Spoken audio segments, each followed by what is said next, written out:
Hello my dear students, आज हम लोग बात करने वाले हैं जब किसी चार्ज पार्टिकल को मैग्नेटिक फील्ड में एक एलिवेटरी एंगल पे फेंकते हैं तो किस तरीके की ट्रैजेक्टरी बनकर तैयार होती है। प्रीवियस लेक्चर में हम लोग डिस्कस कर चुके हैं जब किसी चार्ज पार्टिकल को मैग्नेटिक फील्ड में परपेंडिकुलरली फेंका था। ये कोई मैग्नेटिक फील्ड है, इस मैग्नेटिक फील्ड में जब किसी चार्ज पार्टिकल को इस तरीके से फेंका था तो ये इस तरीके से टर्न किया था। डायरेक्शन निकालने के लिए मैं आपको बताया, put your thumb in the direction of current और in motion of positive charge, fingers towards the field and natural थप्पड़। So this is the direction, in this case this is the direction, so the force is upward in this condition. अब यहां पर हर जगह क्या है, इस तरीके से चार्ज जा रहा है तो ऊपर की तरफ चार्ज का मोशन है, उंगलियां अंदर, तो ये इस तरीके से ऐसी मैंने आपको करके बताया था। यहां पर अगर मैं चेक करूं तो this is the direction of velocity या speed, this is the direction of magnetic field, तो ये अंदर की तरफ। तो इस तरीके से ये सर्कल बना था। इसका रेडियस कितना था, टाइम पीरियड कितना था, फ्रीक्वेंसी कितनी थी, एंगुलर फ्रीक्वेंसी कितनी थी, मोमेंटम के साथ रिलेशन क्या था रेडियस का, काइनेटिक एनर्जी के साथ क्या रिलेशन था, या किसी बी वोल्ट के पोटेंशियल से एक्सेलरेट करने के बाद क्या रिलेशन था, सब कुछ हम लोगों ने प्रीवियस लेक्चर में डिस्कस कर लिया। अगर आप देख चुके हैं तो वेल एंड गुड, अगर आपने नहीं देखा है तो आप प्रीवियस लेक्चर को जरूर देखो। और आज के लिए क्या कहानी थी, ये कहानी किसके लिए थी, when theta is 90 degree between velocity vector and magnetic field vector.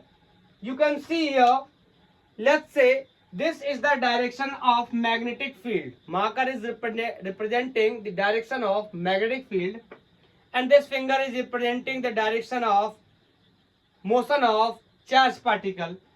So you can say this turning like this. It means you can say velocity and magnetic field both are perpendicular to each other.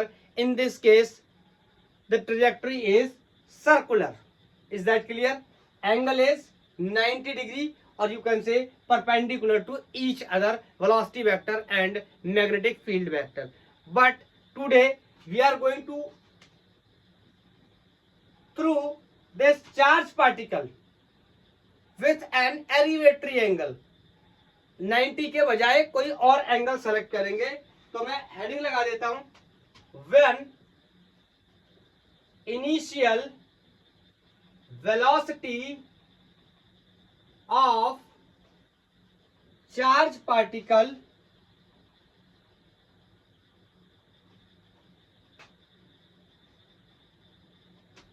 when the initial velocity of charge particle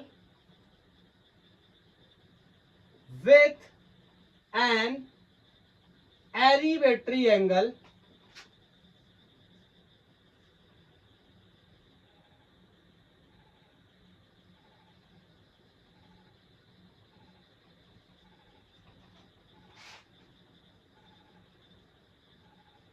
with magnetic field, इसके बारे में आज हम लोग discuss करेंगे। मैं आपको थोड़ा सा पहले से ही बता देता हूं, ये मैग्नेटिक फील्ड में जब फेंकेंगे तो हेलिकल ज्योमेट्री बनने वाली है और उससे रिलेटेड दो क्वेश्चन जेईई मेंस 2020 और 21 में आए हुए हम लोग सॉल्व भी करेंगे।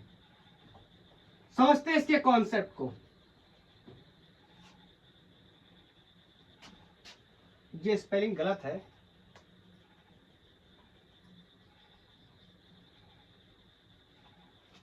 Okay. This is the direction of magnetic field. Left से मैंने डायरेक्शन बना रखा है मैग्नेटिक फील्ड का इन एक्स डायरेक्शन, ओके। और यहां से मैं कोई चार्ज पार्टिकल को थ्रू कर रहा हूं with the velocity B at an angle theta with magnetic field. Is that clear? आपको पता है ये वेलोसिटी 2D में, उसके दो कंपोनेंट बन जाएंगे। एक कंपोनेंट यहां से जो एंगल बन रहा है, दिस कंपोनेंट जो कि एक्स डायरेक्शन में है is going to be B cos theta, लेकिन मैं यहां इसको दूसरे तरीके से लिखना चाहता हूं।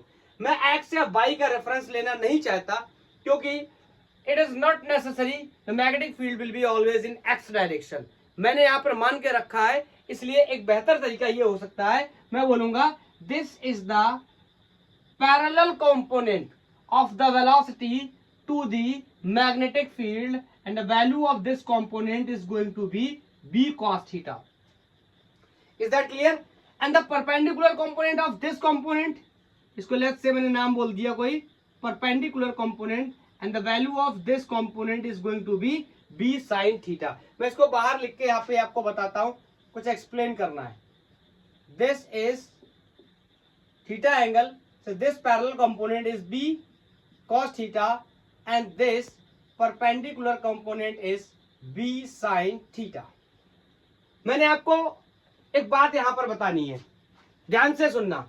जब ये वेलोसिटी का कंपोनेंट मैग्नेटिक फील्ड की डायरेक्शन में है, तो ये मैग्नेटिक फील्ड इस वेलोसिटी के कंपोनेंट पर कोई भी फोर्स नहीं लगाएगा.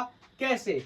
फोर्स का expression F equal to q B B sine theta, and angle will be 0 degree. Don't say sir this is the theta angle.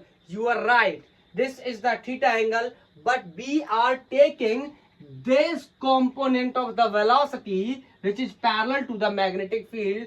So in this condition, the angle between velocity, the angle between magnetic field vector and the parallel component of velocity is 0. It means no force.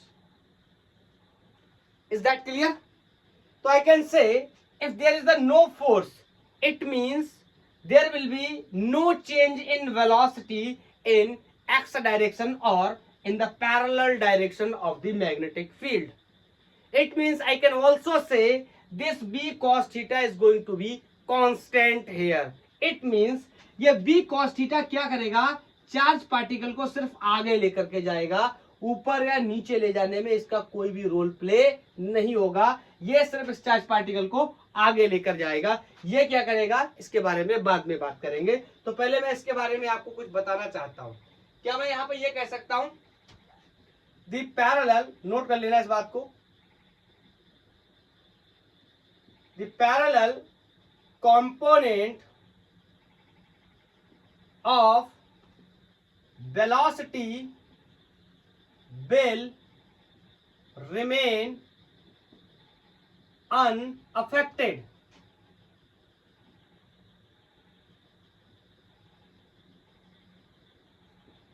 Unaffected by magnetic field. Hence, no magnetic force for b cos theta. अगर कोई magnetic force नहीं है b cos theta के along, तो Newton के first law से यह बात कह सकते हैं कि किसी भी पार्टिकल के फ्रेम में चेंज नहीं किया जा सकता अगर उस पर कोई भी फोर्स नहीं काम करता है. इट मीन्स आई कैन से this particle will move continuously in x direction for this particular problem. x direction, इसके ना मैग्नीट्यूड में चेंज कर सकते, ना वेलोसिटी में चेंज कर सकते, ना डायरेक्शन में चेंज कर सकते. क्यों? कि इसके अलावा कोई भी फोर्स नहीं है. According to the first law of force, second law sorry, कि हम किसी इनर्शियल लॉ के हिसाब से कि हम किसी भी पार्टिकल की पोजीशन में तभी चेंज कर सकते हैं, या किसी भी पार्टिकल में चेंज ही हम तब कर सकते हैं जब हम क्या कर सके, उसके ऊपर फोर्स लगा सके. जब तक कोई फोर्स नहीं लगेगा उसके डायरेक्शन में चेंज नहीं होगा. इट मीन्स उसमें कोई भी एक्सेलरेशन पैदा नहीं होगा. मुद्दे की बात यह है. तो जब कोई फोर्स नहीं है, इट मीन्स कोई एक्सेलरेशन नहीं है या डीएक्सेलरेशन नहीं है, इट मीन्स ये वेलोसिटी बढ़ या घट नहीं सकती. मतलब v cos थीटा हमेशा के लिए क्या होने वाला है, कांस्टेंट. Very important. और अभी अभी मैंने आपको बताया अगर v cos थीटा कांस्टेंट है, इसका मतलब ये पार्टिकल को थ्रू आउट दी जर्नी क्या करेगा, बस आगे लेकर के जाएगा. ये क्या करेगा इसके बारे में डिस्कस करेंगे, लेकिन ये सिर्फ क्या करेगा, आगे लेकर जाएगा. Is that clear? बोलो. तो मैं इस बात को हटा रहा हूं, साफ कर रहा हूं, परपेंडिकुलर कंपोनेंट को समझने की कोशिश करते. आपको मैंने एक बात बताई है कि व्हेन, प्रीवियस लेक्चर में भी हम लोग इस बात के बारे में डिस्कस कर चुके हैं, when magnetic field vector and velocity are perpendicular to to each other. बोलो इस कंडीशन में किस तरीके की ट्रेजेक्ट्री बनती थी? अभी मैंने लेक्चर शुरू करते वक्त भी आपको बताया था और प्रीवियस लेक्चर में डिटेल डिस्कशन किया था। बोलो क्या बनता है? सर्कल। ट्रेजेक्ट्री क्या होती है? सर्कल। थीटा क्या है?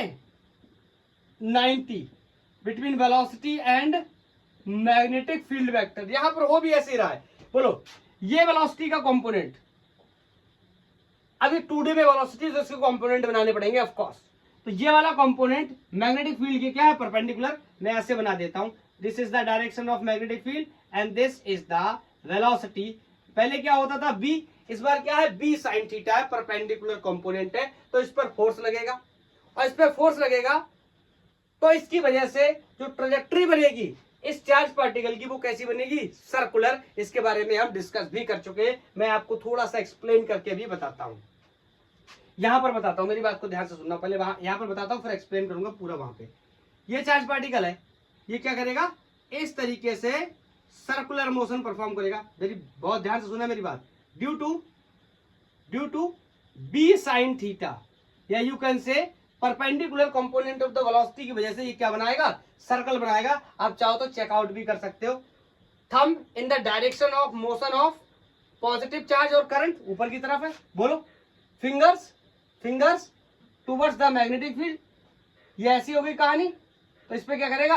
अंदर की तरफ फोर्स लगाएगा, मतलब अंदर की तरफ फोर्स लगाएगा तो सर्कल कोच इस तरीके का बनेगा। समझ पाए ना? सर्कल कोच इस तरीके का बनेगा। Is that clear?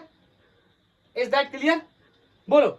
तो मैंने यहां पर इस तरीके से इसको बना दिया, लेकिन एक्चुअली में तो ये ऐसा बन नहीं सकता। पूछो क्यों? क्योंकि यहां पर एक वेलोसिटी और भी है। ये तो अपना काम करेगा, इसको सर्कल बनाएगा, लेकिन ये आगे भी तो लेकर जाएगा ना। तो सिर्फ सर्कल तो नहीं बन सकता ना। मतलब सर्कल बनेगा आगे जाते हुए, सर्कल बनेगा आगे जाते हुए। मेरी बात को समझ पाए? मतलब सर्कल भी बन रहा है लाइक दिस और आगे भी जा रहा है, तो इस तरीके से सर्कल आगे सर्कल आगे सर्कल आगे। मैं इसको यहां पर साफ करके बनाता हूं, आप समझने की कोशिश करना। Perpendicular component of the velocity क्या करने वाला है? इसको सर्कुलर फॉर्म में लेके जाने वाला है। And the horizontal component of the velocity क्या करने वाला है? इसको फॉरवर्ड लेके जाने वाला है। तो यहाँ पर अब मैंने मान के सब कुछ बना हुआ है, तो मैं यहाँ से ये v वेलोसिटी से फेंका, ये थीटा एंगल से, तो ये सर्कल आगे सर्कल आगे सर्कल आगे सर्कल आगे। Is that clear? B sine theta is responsible, mention कर दे रहा हूं, B sine theta is responsible for circular motion and b cos theta is responsible for horizontal motion। बोलो। तो दोनों को मैंने क्या कर दिया? कंबाइन कर दिया। तो यह किस तरीके का पाथ बन गया? This path is called helical path, या हम इसको हेलिक्स के नाम से भी जानते हैं। अब हेलिक्स की बात जब आती है तो यहां पर एक इंपॉर्टेंट फैक्टर और पैदा हो जाता है कि ये वाले सर्कल और इस वाले सर्कल के बीच में ये जो गैप है, ये जो डिस्टेंस है, इस डिस्टेंस को हम पिच के नाम से जानते हैं और ये पिच हमें कैलकुलेट भी करना है। आज के लेक्चर में जो लोग बायोलॉजी से संबंध रखते हैं उनको मैं आपको एक बात बताता हूं। आप स्टडी करोगे जेनेटिक्स की, मॉलिक्यूलर बेसिस ऑफ इनहेरिटेंस की, वहां पे आपको वाटसन एंड क्रिक ने एक डबल हेलिकल डीएनए स्ट्रक्चर बता रखा होगा, उसका मॉडल पेश किया होगा। वहां पर भी जब आप जाओगे तो वहां पर भी ये शब्द आपको सुनने को मिलेगा, पिच। और डीएनए की पिच के बारे में आप पढ़ाई करोगे, मेरे को इतना श्योर तो नहीं है, काफी टाइम हो गया, उतने अच्छे से याद नहीं, बट आई थिंक 0.34 एंगस्ट्रॉम करके कुछ उसकी वैल्यू होती है, उसको भी हम कैलकुलेट कर सकते हैं बाय दिस मेथड। बोलो। तो अब अपना क्वेश्चन है कि इसने घूमकर सर्कल बनाया तो इसका फर्स्ट टाइम पीरियड कैलकुलेट करना होगा और ये पिच भी कैलकुलेट करनी है। तो चलो आप शुरू करते हैं कैलकुलेशंस। ये बेसिक क्लियर हो गया ना? अब मैं आपसे एक सवाल पूछता हूं। मैंने आपको प्रीवियस लेक्चर में भी बताया था और बहुत दिनों से मैं आपको एक बात बताता चला आता हूं, जब भी कोई पार्टिकल सर्कुलर मोशन परफॉर्म करता है तो वहां पर सेंटर की तरफ एक फोर्स काम करता है जिसका नाम सेंट्रीपिटल फोर्स और फिक्स वैल्यू mv²/r होती है। लेकिन इस तरीके का कोई फोर्स पाया नहीं जाता। मैंने आपको बहुत बार बताई है, अलग अलग जगहों पे आकर अलग अलग रोल प्ले करते हैं, अलग अलग फोर्सेस रोल प्ले करते हैं। एग्जाम्पल के लिए थोड़ा सा रिवाइज कराना चाहता हूं। अगर ये एक न्यूक्लियस है तो इसके चारों तरफ इलेक्ट्रॉन चक्कर लगा रहा है, तो यहाँ पर सेंटर की तरफ फोर्स लगेगा। ये दो चार्जेस के बीच लगने वाले फोर्सेस को हम कूलम्बिक फोर्स के नाम से जानते हैं और इसकी वैल्यू Q1Q2/r² होती है। बोलो, ये मान लो सन है और सन के अराउंड प्लैनेट्स काम कर रहे हैं घूमने का सर्कुलर मोशन में या इलेप्टिकल पाथ में। ये डिस्कस कर चुके हैं 11th के अंदर, एक्चुअली अभी मैंने पढ़ाया नहीं, पढ़ाऊंगा मैं इसको। तो बोलो, यहाँ पर ग्रेविटेशन फोर्स काम करता है जिसकी वैल्यू Gm1m2/r² होती है। और मैंने आपको बताया यहाँ पर रोल प्ले करेंगे कौन, mv²/r। मतलब यहाँ पर जो फोर्स कूलम्बिक फोर्स है या इलेक्ट्रोस्टैटिक फोर्स है, यही किसका काम करेगा, सेंट्रीपिटल फोर्स का। यहाँ पर बोलो सेंटर की तरफ कौन लग रहा है, ये वाला ऑफ कोर्स हैवी मास है, ये लेस मास है, तो इसको क्या करेगा, अट्रैक्ट करेगा। मतलब ग्रेविटेशन फोर्स यहाँ किसका काम करेगा, mv²/r या सेंट्रीपिटल फोर्स का काम करेगा। यहाँ पर भी तो सर्कल बन रहा है, ये देखो प्रीवियस लेक्चर में भी तो बताया था। अब आप कहोगे सर यहाँ तो हेलिक्स बन रहा है, इट्स ओके, दो पार्ट में तोड़ लेते ना। ये वाला पार्ट क्या है, इसको सर्कल की तरह ट्रीट कर लेते, बोलो, तो ये सर्कुलर हो गया। और ये वाली पिच, ये डिस्टेंस हो गई, कोई कैसे निकालेंगे इसके बारे में भी बात करेंगे।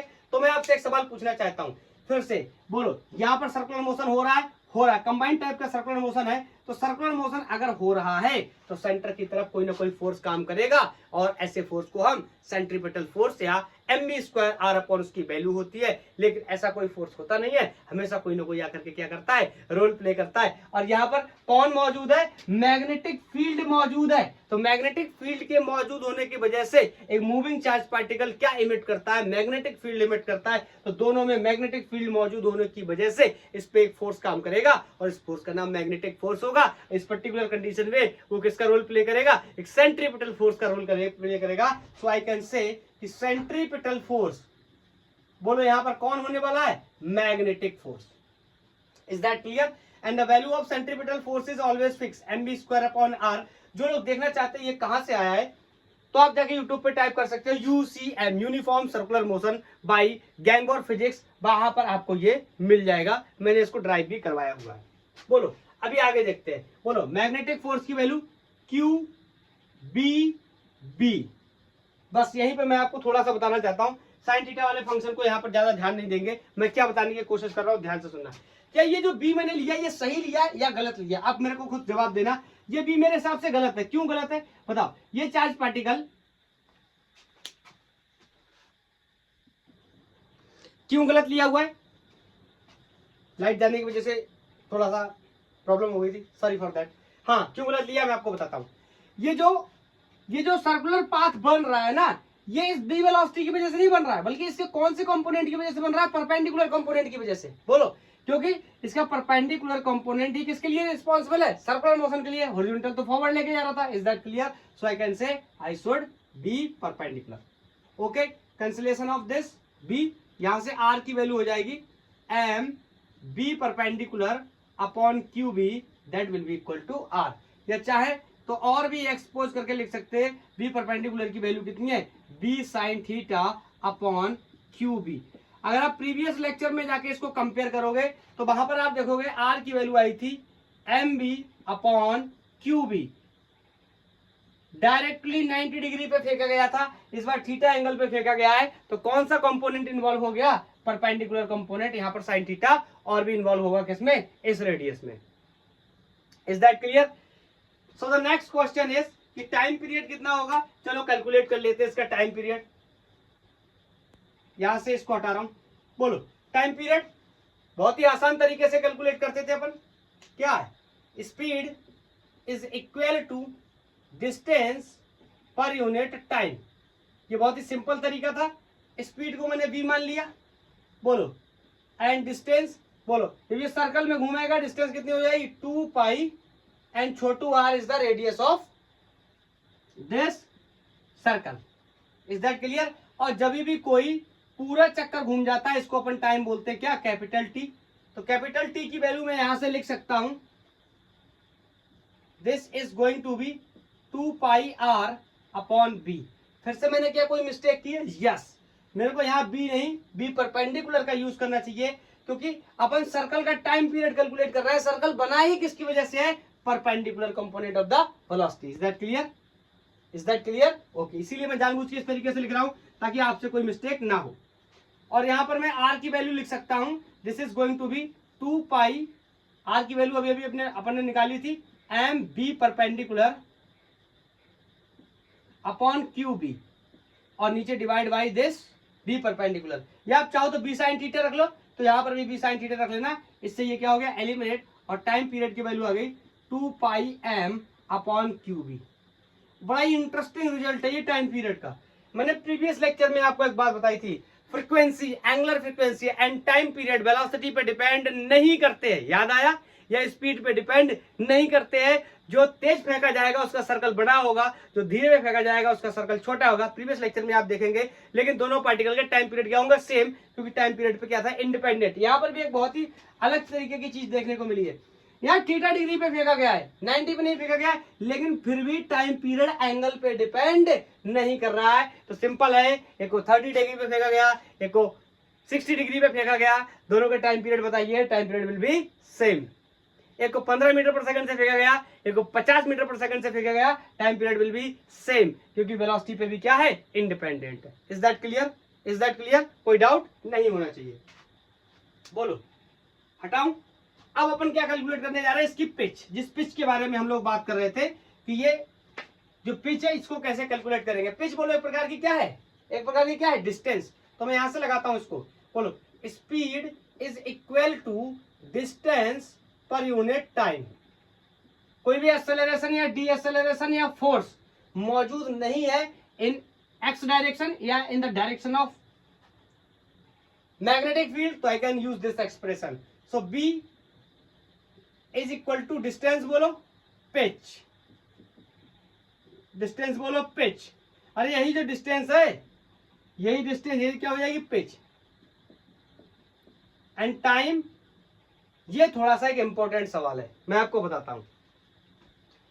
ऐसा कैलकुलेशन में आपको देखने को मिलेगा कि जितने टाइम में ये सर्कल इस तरीके से कंप्लीट किया है, उतना ही टाइम इसको इधर आगे जाने में भी लगता है। दैट्स वाई यहां पर जो टाइम है मैं कंसीडर करूंगा कैपिटल टी, क्योंकि ये सर्कल को कंप्लीट करने में जितना टाइम लगा है उतने ही टाइम में ये डिस्टेंस को भी कवर करेगा। तो मैंने यहाँ कैपिटल टी ट्रीट कर लिया। क्या ये बी मैंने सही लिखा है या मैंने गलत लिखा है? यस, मैंने गलत लिखा है। अब ये क्या हो गया? सही हो गया, परपेंडिकुलर का यूज करूंगा नहीं। अब तो ये और भी गलत हो गया। ये जो पिच है, इस पिच में vertical component of the velocity का कोई रोल प्ले नहीं है, क्योंकि वर्टिकल कंपोनेंट क्या कर रहा था? सर्कल बना रहा था। हॉरिजॉन्टल कंपोनेंट है, ये आगे लेके जा रहा है। तो पिच किसकी वजह से पैदा हो रही है? पैरेलल कंपोनेंट की वजह से। Is that clear? तो यहां से pitch is equal to parallel component into time period. Parallel component की वैल्यू भी मुझे पता है, and that is B cos theta. And time period अभी अभी निकाला था 2 pi m upon q B. तो ये एक्सप्रेशन मेरा बनकर तैयार हो गया। अब इसको क्या ही मल्टीप्लाई करूं आगे, बस इतना। इस तरीके से ये एक्सप्रेशन मेरा बनकर तैयार हो गया। चाहो तो इसको ऐसे भी लिख सकते हो, आगे पीछे मल्टीप्लाई करके, 2 pi m v cos theta upon q b. And very simple, q is the charge of that particle, v is the magnetic field जो कि सेटअप किया गया है, and m is the mass of the charge particle. और b cos theta के बारे में सबको पता है, जीरो में समझ लेना ये cos theta. Is that clear? बोलो, तो ये पिच कैसे कैलकुलेट करेंगे ये भी क्लियर हो गया होगा। चलो अब दो सवालों के बारे में डिस्कस कर लेते हैं, अच्छे अच्छे क्वेश्चन दो जेई से उठा लेते हैं, फिर इस टॉपिक को अपन कंप्लीट कर लेंगे। तो कैसे कैलकुलेट करेंगे पिच, ये कॉन्सेप्ट क्लियर है। कैसे कैलकुलेट करेंगे टाइम पीरियड, ये कॉन्सेप्ट क्लियर है। कैसे कैलकुलेट करेंगे रेडियस ऑफ दिस सर्कल, ये भी कॉन्सेप्ट क्लियर होना चाहिए। बोलो, चलो मैं क्वेश्चन लिखता हूं। जेई मेंस 2020 में एक क्वेश्चन आया था, 2020 JEE, a beam of protons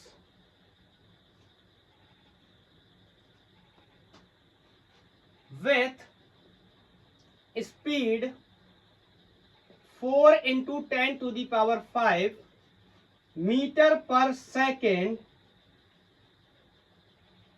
in a uniform magnetic field of 0.03 Tesla with 60 degree, ऐसे करो, 0.03 टेस्ला मेकिंग 60 डिग्री एंगल, अरे यार,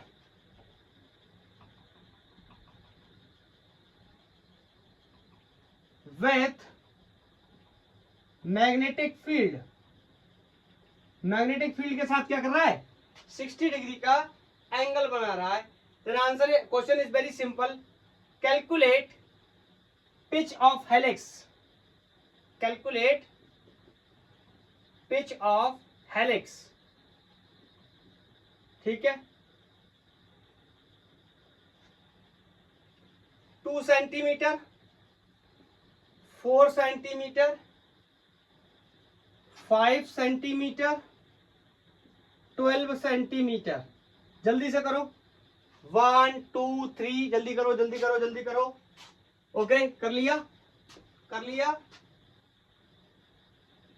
4 सेंटीमीटर से करेक्ट आंसर। देखते कैसे, ये मेरे पास एक हेलिक्स है, मुझे इसका पिच कैलकुलेट करना है।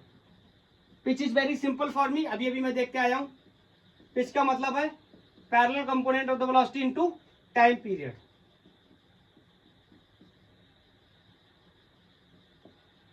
This is b cos theta, b is 4 into 10 to the power -5 और cos थीटा अब डायरेक्ट लगा दे रहा हूं, ठीक है। cos थीटा, cos 60 की वैल्यू कितनी होगी, हाफ।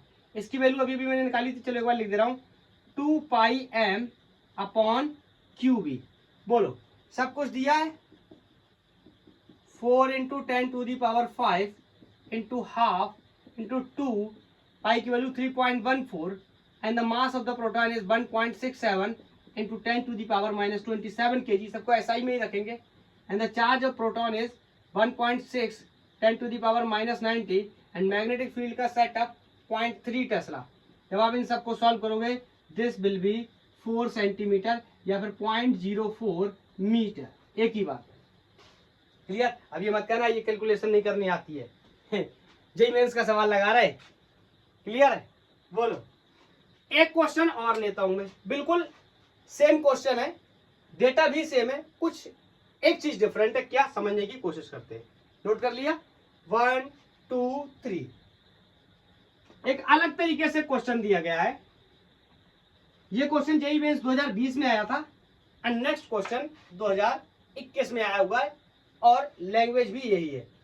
अब की बार पिच न कैलकुलेट करके क्या करना है, इसके बारे में डिस्कस करेंगे। आगे और भी है question, if protons completes 10 revolution to cross the L length, to cross the L length,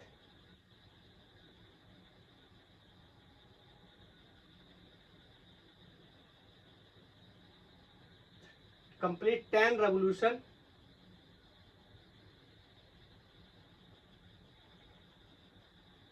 L length, या टू क्रॉस, ऐसे लिख दो, टू क्रॉस द रीजन। मैं फोटो बना दे रहा हूं, ये पिक्चर आप मान के चलो गिवन है। यहां से इसमें मैग्नेटिक फील्ड बना हुआ है, इस तरीके से यहां एक चार्ज पार्टिकल एंट्री कर रहा है 60 डिग्री पे। Is that clear. और ये डिस्टेंस जो है वो L है। बोलो, और इसके अंदर मैग्नेटिक फील्ड का सेटअप है लाइक दिस। अब समझना इस सवाल को, ये है, आगे बोल रहा है, then L is near about 4 option दे रखे हैं। पहला ऑप्शन है 0.11 metre, option B is 0.88 metre, option C is 0.44 metre and option D is 0.22 metre. इनके आगे जीरो तुम अपने आप लगा लेना, ठीक है। अब सुनना मेरी बात को, बड़ा ही इंटरेस्टिंग एक इसमें फैक्टर दिया हुआ है। बोल रहा है if the proton completes 10 revolution, एक चीज और ऐड करनी चाहिए, by the time, same time है, टू क्रॉस दिस रीजन ना। ओके, इसको क्रॉस करने के लिए प्रोटॉन ऐसे ऐसे करके कितने चक्कर मार जाता है, 1 2 3 4 5 6 7 8 9 10 ऐसे। तो मैं कह सकता हूं, यहां पे बड़ी इंपॉर्टेंट बात दे रखी है, small T is equal to the 10 times of capital T. किसी भी एक व्यक्ति को इस बात पे शक नहीं होना चाहिए। क्यों? Capital T is the time period of one circle, और ऐसे कितने चक्कर लगा देता है, 10 इस एल लेंथ को क्रॉस करने में। क्या मेरी बात से किसी को कोई प्रॉब्लम है? बिल्कुल भी नहीं होनी चाहिए। और इसको चाहो तो आगे एलैबोरेट कर सकते हो। 10 time period is 2 pi m upon q B. ये मुझे मिल गया टाइम इससे निकलने का। बोलो, तो डिस्टेंस चाहिए, very easy. Speed is equal to distance per unit time. निकालना क्या है? डिस्टेंस। चलो थोड़ा शॉर्ट में लिखता हूं। बोलो स्पीड का कौन सा? Parallel component. Perpendicular component is not responsible for this forward motion. Perpendicular component is responsible for the circular and horizontal के लिए this B parallel. Is that clear? Okay, आगे बोलो डिस्टेंस, बोलो डिस्टेंस बोलो। अरे मैंने बताया था ना, ये पेज बोलो, ऐसा करूं क्या? नहीं, ये डिस्टेंस नहीं निकालना है, ये डिस्टेंस निकालना है। तो सिंपली इसमें 10 चक्कर लगे हुए हैं ही, मेरे को क्या प्रॉब्लम है? मैं मान ले रहा हूं ये लेंथ कोई क्या है, एल है, और इसको कंप्लीट करने में कितना टाइम लग रहा है? 10 चक्करों के बराबर। इसको मैंने यहाँ पहले से निकाल रखा है। तो मैं यहाँ पर क्या कर दूं, इसको इधर अगर इस तरीके से मल्टीप्लाई कर दूं, तो this is going to be 10 into 2, pi की value 3.14 into the mass of the proton 1.67 into 10 to the power -27। Is that clear? बोलो। और ये क्यू बी 20 के 7 आ जाएगा। तो क्यू बी को मैं यहां लिख दे रहा हूं नीचे। क्यू की वैल्यू कितनी है? प्रोटॉन है, पता है फिर तो। 1.6 into 10 to the power -19 and magnetic field is given. Same problem था, मैंने पहले बोला था। एंड बी पैरेलल, बोलो। ये 4 इंटू 10 टू द पावर 5 और एंगल इज 60। तो यहां पर मैं यूज कर लूं, इसको थोड़ा सा हटा के मैं यहां मैनेज कर ले रहा हूं। शायद आप मेरी बात समझ पा रहे हैं मैं क्या बोल रहा हूं। This is going to be B 4 into 10 to the power 5, this is the B and the value of cos 60 is 1/2। This is equal to the L length. अब इसको अपन जब सब सॉल्व करेंगे, this will comes out 0.44 metre और this is going to be the correct answer. क्या समझ पाए? मैं एक बार दोबारा यहाँ पे थोड़ा सा बता देता हूँ इसके बारे में, ताकि आपको कोई डाउट ना हो। I can say speed is equal to distance, मैंने एल मान ली, और टाइम आपको पता है एक चक्कर लगाने में कैपिटल टी, तो टोटल 10 चक्कर लगे, जिसका टाइम मैंने पहले से कैलकुलेट कर रखा है। आप चाहो तो यहाँ पर छोटू टी ले लो, ठीक है। तो यहाँ पर आपको एल निकालने के लिए क्या करना पड़ेगा? B into T. यहाँ पर ध्यान रखने वाली बात यह है, इस वेलोसिटी का कौन सा कंपोनेंट लेना? Parallel component. Is that clear? और पैरेलल कंपोनेंट की वैल्यू कितनी है? B cos theta. सब कुछ मुझे क्वेश्चन में दिया हुआ है। टाइम पीरियड स्मॉल टी की value 10 times of capital T, या 10 into 2 pi m upon q B. कैसे सॉल्व करना है? ये डेटा यहां पर रखा हुआ है, सॉल्व करके आंसर है। क्लियर? तो किस तरीके से हेलिकल पाथ बनता है एक चार्ज पार्टिकल के द्वारा जब वो यूनिफॉर्म मैग्नेटिक फील्ड में मोशन करता है। क्लियर? आज के लिए इतना ही। थैंक यू, धन्यवाद। पढ़ाई करते रहिए।